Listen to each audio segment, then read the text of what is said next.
Hello friends, Namaste. It's me Pratiksha Gautam and I like to welcome you to my YouTube channel. आज पनि मैले नयाँ video लिएर आएको छु। आज चाहिँ मैले अपरेसन स्ट्र्याटेजी अनि म्यानुफ्याक्चरिङ स्ट्र्याटेजी अनि सर्भिस स्ट्र्याटेजीको बारेमा चाहिँ भिडियो लिएर आएको छु अनि मैले जानेको कुराहरू शेयर गर्न गइरहेको छु अनि I hope you guys will like my videos. अनि यदि मेरो भिडियो मन पर्यो भने लाइक गर्न, कमेन्ट गर्न, साथीहरुसँग शेयर गर्न अनि मेरो च्यानललाई सब्स्क्राइब गर्न पनि नबिर्सनु होला। अब चाहिँ लेट्स बिगिन। फर्स्टमा छ अपरेसन स्ट्र्याटेजी। अपरेसन स्ट्र्याटेजीको बारेमा बुझ्नु भन्दा पहिला चाहिँ स्ट्र्याटेजीको बारेमा चाहिँ डिस्कस गरौँ। स्ट्र्याटेजी भनेको चाहिँ ठ्याक्क नेपालीमा भन्दा चाहिँ रणनीति भनेर भन्छ अनि स्ट्र्याटेजी भनेको चाहिँ complex web of thought, ideas, insight, experience, goals अनि मेमोरिजहरु हो के भनेको। स्ट्र्याटेजी भनेको मेरो गोल एचिभ गर्नलाई मात्र म त्यहाँ पुग्छु भन्ने चाहिँ स्ट्र्याटेजी त्यतिमै चाहिँ लिमिटेड हुँदैन भनेको। लङ रन प्लान हो स्ट्र्याटेजी भनेको। जहिले पनि लङ टर्मको कुरा एचिभ गर्नको लागि चाहिँ स्ट्र्याटेजी बनाइन्छ अनि स्ट्र्याटेजी बनाउँदाखेरि चाहिँ जस्तै मैले केही कुराको स्ट्र्याटेजी बनाउँदैछु भने चाहिँ मैले मेरो आइडियाज, मेरो थट अनि मेरो पास्ट एक्सपिरियन्सहरु अनि मेरो गोल सबैको कम्बिनेसनबाट चाहिँ बल्ल स्ट्र्याटेजी बनाइन्छ के। Strategy is a declaration of the intent, this is what to do and how we intend to do भनेको मैले त्यो कुरा अपकमिङ डेजमा के गर्ने अनि मैले कुन वेबाट चाहिँ म त्यो ठाउँमा पुग्न सक्छु भनेर चाहिँ एउटा त्यो के वे क्रिएट गर्ने भनेको चाहिँ स्ट्र्याटेजी हो। अनि अपरेसन स्ट्र्याटेजी भनेको चाहिँ it is a process by which the key operation decision are made that are consistent with the overall strategies objectives of the firm. Operation भनेको चाहिँ एउटा key subsystem of the organisation हो जहाँ चाहिँ भ्यारियस number of इनपुटलाई चाहिँ आउटपुटमा convert गरिन्छ, transform गरिन्छ हैन, त्यसलाई चाहिँ अपरेसन भनिन्छ। अनि हो त्यो अपरेसन एक्टिभिटिज रन गर्नको लागि बनाइने स्ट्र्याटेजीलाई नै अपरेसन स्ट्र्याटेजी भनिन्छ के सिम्पली कुरा गर्दाखेरि त। अनि त्यही ओभरअल अब्जेक्टिभ्स अफ द फर्मसँग रिलेटेड रहेर चाहिँ अपरेसन डिसिजनहरु गर्नको लागि हेल्प गर्छ अपरेसन स्ट्र्याटेजीले भनेको चाहिँ। अपकमिङ डिसिजनमा अपरेसन डिसिजन टन्नै गर्न पर्ने हुन्छ अर्गनाइजेसनमा हो, त्योहरु अब अपरेटिङ डिसिजनहरु गर्नको लागि चाहिँ जुन एउटा हेल्प अथवा वे देखाउँछ नि हो त्यो चाहिँ अपरेसन स्ट्र्याटेजी हो। अनि अपरेसन स्ट्र्याटेजी भनेको चाहिँ is the collective concrete action chosen, mandated or the stimulated by a corporate strategy भनेको चाहिँ त्यही भनेको अपरेसन एक्टिभिटी चाहिँ कहाँ हुन्छ एउटा बिजनेसको त्यो भित्रको काम हो नि त अपरेसन एक्टिभिटिज हो। त्यही भएर त्यो बिजनेस स्ट्र्याटेजीसँग कर्पोरेट स्ट्र्याटेजीसँग पनि के छ भन्दाखेरि अपरेसन एक्टिभिटी चाहिँ अपरेसन स्ट्र्याटेजी चाहिँ लिङ्क छ भनेको चाहिँ।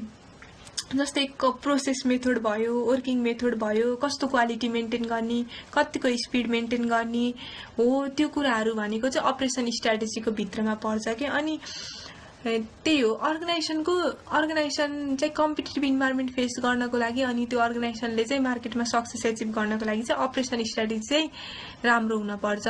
Without the strong and the better operation strategy company is failed to keep with changing market and lose out to more strategic competitors के भनेको। त्यो कम्पनी चाहिँ त्यो त्यस्तो धेरै त्यो चेन्जिङ मार्केट छ नि त, एकदम कम्पिटिटिभ मार्केट छ नि हो, त्यो चाहिँ फेस नै गर्न सक्दैन कि यदि त्यो अपरेसन स्ट्र्याटेजी त्यो अर्गनाइजेसनको के भएन भने, बेटर भएन भने। त्यही भएर चाहिँ अपरेसन स्ट्र्याटेजी स्ट्रङ हुनुपर्छ। अनि अब अपरेसन स्ट्र्याटेजीको चाहिँ भ्यारियस अब्जेक्टिभ्सहरु छ। अपरेसन स्ट्र्याटेजीको भ्यारियस अब्जेक्टिभ्सहरु छ जस्तै अघि भनिहाले नि त मार्केट के छ हाइली कम्पिटिटिभ छ हो। त्यो हाइली कम्पिटिटिभ मार्केटमा क्वालिटीफुल प्रोडक्ट, क्वालिटीफुल सर्भिस अनि त्यो डेलिभरी टाइमहरु त्यो सबै हुन पर्यो, प्राइस हुन पर्यो, प्राइस राम्रो मेन्टेन भएको हुन पर्यो हो। यो सबै कुराहरू चाहिँ मेन्टेन गर्ने उद्देश्य चाहिँ केले राखेको हुन्छ भन्दाखेरि अपरेसन स्ट्र्याटेजीले राखेको हुन्छ। अनि फ्लेक्सिबिलिटी र रिलायबिलिटी हुन पर्यो भनेको चाहिँ अपरेसन स्ट्र्याटेजी भन्नाले आज एउटा अपरेसन स्ट्र्याटेजी बनायो भोलि त्यसले त चल्दैन नि त भनेको। अर्गनाइजेसनले त त्यही टाइम एन्ड सिचुएसन अनुसार मार्केट चेन्ज हुँदा, कस्टमरको निड्स चेन्ज हुँदा, कस्टमरको रिक्वायरमेन्ट डिमान्ड चेन्ज हुँदा त के गर्नु पर्यो अपरेसन स्ट्र्याटेजी पनि त चेन्ज गर्नु पर्यो नि। अनि क्वालिटी प्रोडक्टहरु मेन्टेन गर्ने हो। योहरु चाहिँ के हुन्छ भन्दा अपरेसन स्ट्र्याटेजीको चाहिँ उद्देश्य हुन्छ। अनि operation strategy as a competitive weapon. अनि अपरेसन स्ट्र्याटेजी चाहिँ जहिले पनि यो चाहिँ इम्पोर्टेन्ट छ है भन्नाले एक्जाम पोइन्ट अफ भ्यूदेखि पनि इम्पोर्टेन्ट छ। Operation strategy as a competitive weapon भनेको चाहिँ अपरेसन स्ट्राटेजीलाई चाहिँ किन प्रतिस्पर्धात्मक हतियार भनेर भनिन्छ त भन्दाखेरि चाहिँ अपरेसन स्ट्राटेजी के हुन्छ, जहिले पनि त्यो अर्गनाइजेसनको गोलसँग चाहिँ के हुन्छ, फोकस भइरहेको हुन्छ। भनेको चाहिँ competitive weapon to reach the goal of the organization. के अपरेसन स्ट्राटेजीले अपरेसन स्ट्राटेजीभित्र कस्तो कामहरू पर्छ हो, यस्तो कामहरू पर्छ जसले गर्दाखेरि चाहिँ त्यसले मार्केटमा गएर त्यो कम्पिटिसनलाई चाहिँ फेस गर्न सकोस् अनि चाहिँ सक्सेस एचिभ गर्न सकोस्। हो, त्यो सक्सेस एचिभ गर्नु भनेको नै कम्पनीको गोल हो होइन, सिम्पली भन्दाखेरि त हो। त्यही भएर त्यो कम्पिटिटिभ मार्केटमा कसरी हामी त्यो रहन सक्छौँ भन्दाखेरि त low price, high quality, quick and reliable delivery of the product and change as per the situation, as per the requirement of the कस्टमरहरूको मार्केटको त डिमान्ड त चेन्जेबल छ नि त। अनि हो, त्यही त्यो डिमान्डहरू चेन्जेबल अनुसार नै हामी पनि चेन्ज हुन सक्यौँ के भने चाहिँ बल्ल हामीले त्यो एचिभ गर्न सक्छौँ नि त। अनि लो क्वालिटी प्राइस, हाम्रो कम्पिटिटरको भन्दा कम प्राइसमा हामीले बेच्न सक्यौँ, क्वालिटी दिन सक्यौँ, हायर क्वालिटी दिन सक्यौँ, अनि डेलिभरी छिटो गर्न सक्यौँ भने चाहिँ के गर्न सक्छौँ, हामी त्यहाँ एचिभ गर्न सक्छौँ नि त, हाम्रो गोल एचिभ गर्न सक्छौँ नि त। हो, त्यही भएर चाहिँ अपरेसन स्ट्राटेजी बेटर हुनु भनेको सबै कुरा बेटर हुनु हो कि। अनि त्यही भएर चाहिँ कम्पिटिटिभ वेपन भनेको हो, यति यो बेटर भयो भने चाहिँ के हुन्छ, हामीले कम्पिटिसन फेस गर्न सक्छौँ। That's why it is called the competitive weapon के। अनि competitive dimension, following are the competitive dimensions that will be maintain by the operation strategy भनेको जस्तै कस्ट र प्राइस भनेको त्यही हो। कम्पिटिसन फेस गर्नको लागि त कस्ट मेन्टेन गर्नु पर्यो नि। भनेको जस्तै म एउटा अर्गनाइजेसन चलाइरहेको छु मैले भने चाहिँ मैले त्यो अर्गनाइजेसन मार्केटमा त्यो कम्पनी, मेरो कम्पनी चाहिँ के हुनको लागि, मार्केटमा रन हुनको लागि अनि मार्केटमा सक्सेस एचिभ गर्नको लागि त त्यो प्राइस त मैले मेन्टेन गर्नु पर्यो नि, कम्पिटिटर्सको भन्दा कम राख्नु पर्यो, क्वालिटी मेन्टेन गर्नु पर्यो, स्पिड मेन्टेन गर्नु पर्यो, अनि प्रोडक्टहरू टाइममा सप्लाई गर्नु पर्यो, अनि प्रोडक्ट चेन्ज गर्नु पर्यो मैले डिमान्ड अनुसार। हो, यो सब के अरे त्यो मार्केटको डिजायर अनुसार हो। यो सबै कुरा चाहिँ के भित्र पर्छ भन्दा कम्पिटिटिभ डाइमेन्सन भित्र पर्छ के। भनेको चाहिँ यो कुराहरू हामीले मिलाउन सक्यौँ भने चाहिँ हामीले कम्पिटिटिभ मार्केटमा के गर्न सक्छौँ, हामी त्यो इन्भाइरोमेन्टमा एडाप्ट हुन सक्छौँ मात्र, अनि बल्ल एडाप्ट हुन सक्छौँ अनि मात्र हामीले अर्गनाइजेसनलाई चाहिँ अगाडि बढाउन सक्छौँ भनेको है यो भित्र चाहिँ। अनि अर्को छ linkage between the corporate business and the operation strategy छ। भनेको कर्पोरेट स्ट्राटेजी भनेको कर्पोरेसन ठुलो भयो अनि त्यहाँ बिजनेस, त्यहाँ पछाडि बिजनेस लेभल हुन्छ, अनि अपरेसन लेभल हुन्छ, अनि अरू फङ्सनल लेभलहरू हुन्छ है। भनेको चाहिँ कस्तो भने कर्पोरेट स्ट्राटेजी भनेको टप लेभल स्ट्राटेजी हो, अनि जुन त्यो टप लेभल स्ट्राटेजीको बेसमा रहेर चाहिँ बिजनेस स्ट्राटेजी बनाइन्छ। अनि एउटा बिजनेसभित्र त थुप्रै के हुन्छ, त्यो अपरेसन स्ट्राटेजी, फङ्सनल स्ट्राटेजी हुन्छ कि। अनि हो, त्यो बिजनेस भन्दा तल रहेर चाहिँ के बनाइन्छ, अपरेसन स्ट्राटेजी बनाइन्छ। अनि त्यही, अनि त्यो भनेको फङ्सनल स्ट्राटेजिजहरू भयो। भनेको चाहिँ कर्पोरेट स्ट्राटेजी चाहिँ त्यो टप लेभल कर्पोरेट टप म्यानेजर्सहरूले बनाउँछ, अनि बिजनेस स्ट्राटेजी चाहिँ बिजनेस लेभल जेनरल म्यानेजर्सहरू हुन्छ हो, त्यसले बनाउँछ। अनि अर्को अपरेसन स्ट्राटेजी भनेको चाहिँ लोअर लेभल सुपरभाइजरहरूले चाहिँ त्यो डे टु डे फङ्सन्सहरू फुलफिल गर्नको लागि चाहिँ के गर्छ भन्दाखेरि अपरेसनल स्ट्राटेजी बनाउँछ कि। अनि यो तीनवटा बिचमा चाहिँ लिङ्केज छ। अघि मैले भने नि अपरेसन स्ट्राटेजी बनाउँदा त अपरेसन स्ट्राटेजी बनाउँदा जहिले पनि के गरेको हुन्छ, यो बिजनेस स्ट्राटेजी र कर्पोरेट स्ट्राटेजीलाई चाहिँ सँग चाहिँ रिलेट भएर बनाएको हुन्छ नि त। ल एउटा अपरेसन म्यानेजरले अपरेसन स्ट्राटेजी बनाउँदैछ, उसले आफ्नो बिजनेसको स्ट्राटेजीलाई त त्यो के अरे छाडेर क्रस गरेर जान भएन नि त, उसले आफ्नो कर्पोरेसनको रुल्स अनुसार त के गर्न पर्यो, रहन पर्यो नि त। हो, त्यही भएर यो तीनवटा स्ट्राटेजी, यो तीनवटा लेभल अफ स्ट्राटेजी चाहिँ के छ भन्दाखेरि चाहिँ एकअर्कामा रिलेटेड छ। फर्स्टमा कर्पोरेट ठुलो भयो के अरे टप लेभलले बनाउने, अनि बिजनेस स्ट्राटेजी पर्छ जसले चाहिँ कर्पोरेट स्ट्राटेजीको बेसमा रहेर चाहिँ बनिरहेको हुन्छ। अनि अर्को त अपरेसन स्ट्राटेजी भयो, त्यही त्यो डे टु डे उसहरू बनाउनको लागि के अरे अपरेसनहरू फुलफिल गर्नको लागि चाहिँ प्लानहरू बनाउँछ अपरेटिङ म्यानेजर्सले, त्यो भनेको अपरेसन स्ट्राटेजी भयो। त्यही भएर यो तीनवटा चाहिँ लिङ्क छ भन्न खोजेको के। मतलब कि यो तलको बनाउँदाखेरि चाहिँ माथिको कुराहरूलाई पनि त त्यो इग्नोर त गर्नु भएन नि त। हो, त्यो भनेको यसमा चाहिँ। अनि अर्को छ components of the operation strategy छ। अपरेसन स्ट्राटेजीको चाहिँ डिफ्रेन्ट कम्पोनेन्ट्सहरू छन्। जस्तै designing of the production system के जस्तै प्रोडक्सन सिस्टम कस्तो टाइपको डिजाइन गर्ने त भन्नाले गुड्स एन्ड सर्भिसेसहरू प्रोड्युस गर्दाखेरि चाहिँ कस्तो टाइपको सिस्टम्स युज गर्ने जस्तै कस्टम प्रोडक्सन सिस्टम पनि हुन्छ स्ट्यान्डर्ड प्रोडक्सन सिस्टम पनि हुन्छ के दुईटा भनेको चाहिँ यदि कस्टमरको डिमान्ड अनुसार चाहिँ हामीले त्यो सिस्टम चलायौँ के प्रोडक्सन सिस्टम डिजाइन गऱ्यौँ भने चाहिँ त्यसलाई कस्टमर प्रोडक्सन डिजाइन भन्छ अनि यदि चाहिँ हामीले होमोजिनियस आइटम्सहरू एउटै आइटमहरू प्रोड्युस गर्नु छ अनि यही अनुसार गरौँ भनेर चाहिँ त्यो सिस्टम बनायौँ भने चाहिँ त्यसलाई स्ट्यान्डर्ड प्रोडक्सन सिस्टम भन्छ के यसरी मेनली चाहिँ दुईटा सिस्टमहरू छन् अनि अर्को छ facilities for the production and the services जस्तै प्रोडक्सन र सर्भिसको लागि कस्तो प्राइस राख्ने अनि कस्तो टाइपको सर्भिस दिने फास्टर डेलिभरी भयो टाइममा डेलिभरी गर्ने अनि प्रोडक्सनको क्वालिटीहरू हो योहरू चाहिँ यहाँभित्र भनेको चाहिँ यस्तो टाइपको फ्यासिलिटिजहरू दिने भन्ने कुरा चाहिँ अपरेसन स्ट्राटेजीभित्र पर्छ के भनेको प्रोडक्सन गर्दा अनि सर्भिस प्रोभाइड गर्दाखेरि चाहिँ कस्तो टाइपको सुविधाहरू प्रोभाइड गर्ने भन्ने कुरा चाहिँ यहाँभित्र पर्छ अनि product or service design and the development भनेको चाहिँ त्यही हो कस्तो टाइपको प्रोडक्ट डिजाइन गर्ने अनि कस्तो टाइपको सर्भिस अब सर्भिस डिजाइन चाहिँ क्लाइन्ट कस्टमर ओरिएन्टेड हुन्छ प्रोडक्ट डिजाइन प्रोडक्ट ओरिएन्टेड हुन्छ अनि कसरी चाहिँ हामीले त्यो प्रोडक्ट डेभलप गरेर चाहिँ मार्केटमा ल्याउन सकिन्छ भन्ने कुरा पनि केमा पर्छ अपरेसन स्ट्राटेजीभित्र पर्छ अनि अर्को छ technology selection and the process development भनेको चाहिँ अब त्यो प्रोडक्ट उत्पादन गर्दा त्यो सर्भिस डेलिभरी गर्दा कस्तो टाइपको टेक्नोलोजीहरू युज गर्ने त कुनै अलि हाई कस्ट टेक्नोलोजी होलान् कुनै हाइली इनोभेटिभ होलान् कुनै ओल्ड टेक्नोलोजीले पनि काम गर्ला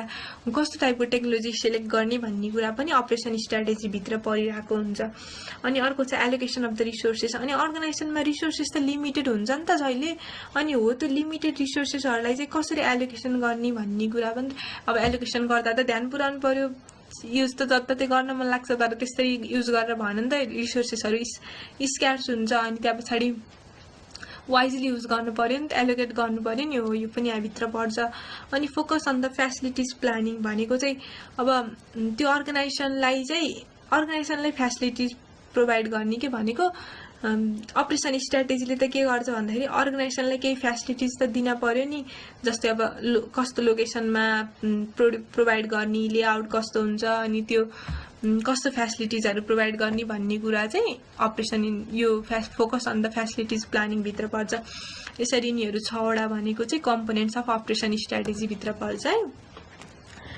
अनि अर्को छ म्यानुफ्याक्चरिङ स्ट्राटेजी अब सिम्पली म्यानुफ्याक्चरिङ भनेको त र मेटेरियल्सलाई प्रोडक्टमा कन्भर्ट गर्नु भनेको चाहिँ म्यानुफ्याक्चरिङ गर्नु काम हो अनि हो त्यही म्यानुफ्याक्चरिङ गर्दाखेरि चाहिँ long range of plan and पोलिसिजहरू बनाइयो जुन चाहिँ म्यानुफ्याक्चरिङ एक्टिभिटीसँग रिलेटेड छन् भन्छ त्यसलाई सिम्पली म्यानुफ्याक्चरिङ स्ट्राटेजी भनिन्छ भनेको यस्तो टाइपको plans and long run plans and पोलिसिजहरू बनाउने जसले चाहिँ केलाई गाइड गरोस् म्यानुफ्याक्चरिङ एक्टिभिटिजलाई गाइड गरोस् हो त्यो म्यानुफ्याक्चरिङ एक्टिभिटिजभित्र के पर्छ भन्दाखेरि त्यही र मेटेरियल्सलाई हामीले फाइनल गुड्समा प्रोड्युस गर्ने भनेको चाहिँ म्यानुफ्याक्चरिङ हो यो कुराहरूको त्यो रणनीति बनाउनु भनेको चाहिँ म्यानुफ्याक्चरिङ स्ट्राटेजी हो अनि यसको the objectives of the manufacturing strategy is to convert competitive dimension into the specific operation related performance requirement and to develop the essential plans to ensure that the operation capabilities of the firms are sufficient to achieve them हो यो manufacturing स्ट्राटेजीले चाहिँ के गर्छ भन्दाखेरि हामीले कसरी चाहिँ त्यो अर्गनाइजेसनको भिजनलाई चाहिँ एचिभ गर्न सक्छौँ म्यानुफ्याक्चरिङ भिजनलाई मिसनलाई कसरी एचिभ गर्न सक्छौँ भन्ने कुरा चाहिँ यसले के गरेको हुन्छ भन्दाखेरि फोकस गरेको हुन्छ अनि त्यो म्यानुफ्याक्चरिङ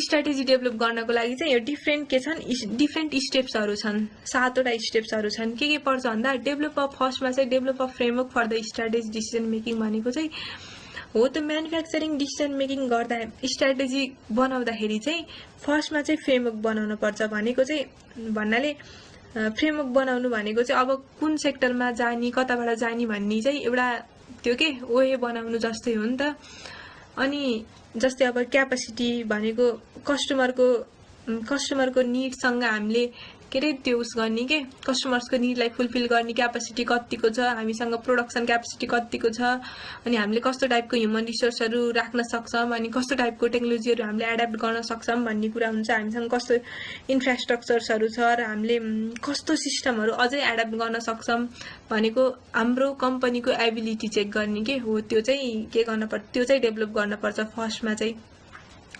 अनि ensure linkage between the corporate business and the manufacturing strategy. अनि हो त्यो हामीले जुन म्यानुफ्याक्चरिङ स्ट्राटेजी बनाउँदाखेरि चाहिँ त्यही हामीले यो उत्पादन गर्ने हो के अरे र मेटेरियल्सबाट चाहिँ फाइनल गुड्स उत्पादन गर्ने भनेर त्योसँग मात्र रिलेटेड भएर चाहिँ हामीले म्यानुफ्याक्चरिङ स्ट्राटेजी बनाउनु हुँदैन। त्यसले म्यानुफ्याक्चरिङ स्ट्राटेजी जहिले पनि बिजनेससँग अनि कर्पोरेसनसँग पनि के हुनपर्छ, लिङ्क हुनपर्छ भन्ने कुरा चाहिँ जान्नुपर्छ सेकेन्ड स्टेपमा। अनि थर्ड स्टेपमा चाहिँ कन्डक्ट म्यानुफ्याक्चरिङ अडिट भनेको चाहिँ जस्तै हामीसँग भएको रिसोर्सेसहरू के गर्न पर्यो, इभ्यालुएट गर्न पर्यो, अनि हामीसँग म्यानुफ्याक्चरिङ पावर कति छ हो त्यो सबै कुरा के गर्न पर्यो, एक्जामाइन गर्नु पर्यो नि त। अडिटिङ भनेको चाहिँ के अरे म्यानुफ्याक्चरिङ स्ट्राटेजिक अडिट भनेको चाहिँ त्यही हामीसँग भएको रिसोर्सेसहरू अपरेसन युनिटहरू के गर्नु पर्यो, एक्जामाइन गर्नु पर्यो नि त, नगरी त त्यो स्ट्राटेजी बनाउनु हुँदैन। त्यही भएर थर्ड स्टेपमा चाहिँ यो हुन्छ। अनि address the issue of the product grouping भनेको चाहिँ कस्तो हुन्छ त, जस्तै अब एउटा कम्पनीमा प्रोडक्ट ग्रुपहरू डिफ्रेन्ट हुन्छ, जस्तै डिपार्टमेन्टको छुट्टै होला, कुनै आइटम्सहरूको छुट्टै होला, क्लासेसहरू छुट्टै होला हो। तिनीहरूसँग रिलेटेड इस्युहरूलाई पनि के गर्नुपर्छ भन्दाखेरि हामीले सम्बोधन गर्नुपर्छ कि।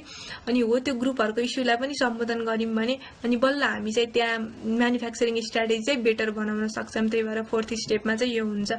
अनि फिफ्थ स्टेपमा चाहिँ examine the degree of focus existing at each manufacturing unit भनेको चाहिँ जस्तै एउटा त्यो म्यानुफ्याक्चरिङ युनिटहरू त के हुन्छ, एउटा कम्पनीमा धेरै हुन्छ, अनि त्यही भएर हामीले चाहिँ तिनीहरूको त्यो सबै कामहरू छ नि, त्यो तिनीहरूको सबै इच एन्ड एभ्री कामलाई चाहिँ के गर्नुपर्छ, फोकस गर्न, तिनीहरूको काम छ नि जुनलाई सबैलाई चाहिँ के गर्नुपर्छ, एक्जामाइन गर्नुपर्छ अनि इभ्यालुएट गर्नुपर्छ। इच एन्ड एभ्री युनिटलाई चाहिँ इभ्यालुएट गर्नुपर्छ। अनि त्यहाँ पछाडि बल्ल फाइनलमा चाहिँ फाइनल्ली सिक्स्थ स्टेपमा develop a manufacturing strategy.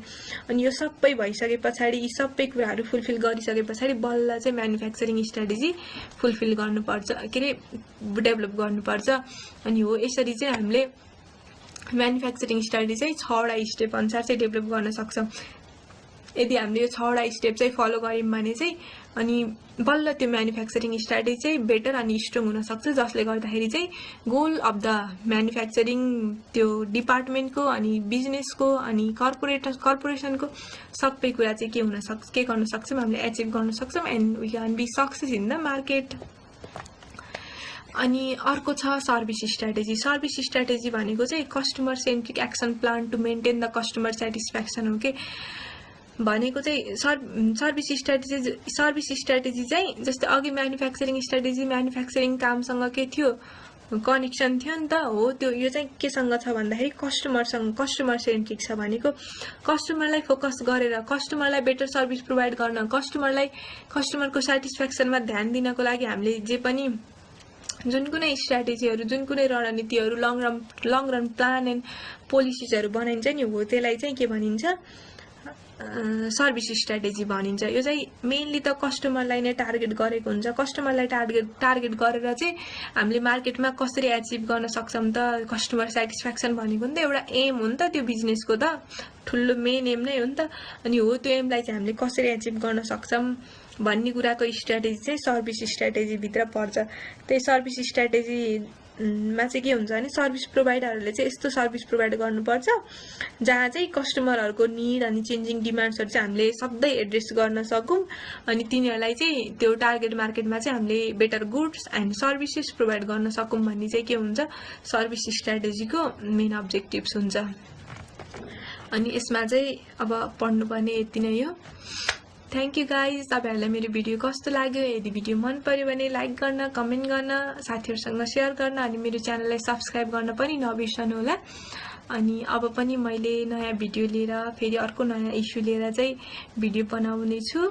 Thank you so much. Thank you for watching. Lots of love. Bye by.